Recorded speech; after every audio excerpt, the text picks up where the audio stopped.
নমস্কার, আমি ডায়েটিশিয়ান শ্রেয়া চক্রবর্তী।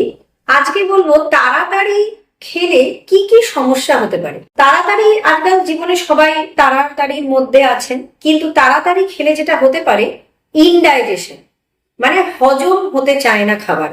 কি কারণ সেটা? কারণ আপনি যখন তাড়াতাড়ি খাচ্ছেন, এক হতে পারে অনেকটা হাওয়া ঢুকে গেল খাওয়ার সময়, যেটা ইনডাইজেশন করতে পারে। আর একটা হতে পারে যে আপনি যখন তাড়াতাড়ি খাচ্ছেন তখন বড় বড় পার্টিকেলস খাবারের পেটে ঢুকে গেল, ভালো করে সেটাকে কামড়ানো হলো না। তখন কি হলো? তখন কিন্তু অনেকটা স্টামাক অ্যাসিড লাগে সেটাকে হজম করার জন্য, যেটা কিন্তু অ্যাসিড রিফ্লাক্স বা হার্ট বার্ন করতে পারে। তার মানে হচ্ছে একটা একটা টক টক ব্যাপার, একটা পেট ভার ভার, এই সমস্যা আপনারা ফেস করতে পারেন। তাই সময় নিয়ে খান, আস্তে আস্তে খান, খাবারটাকে এনজয় করে খান।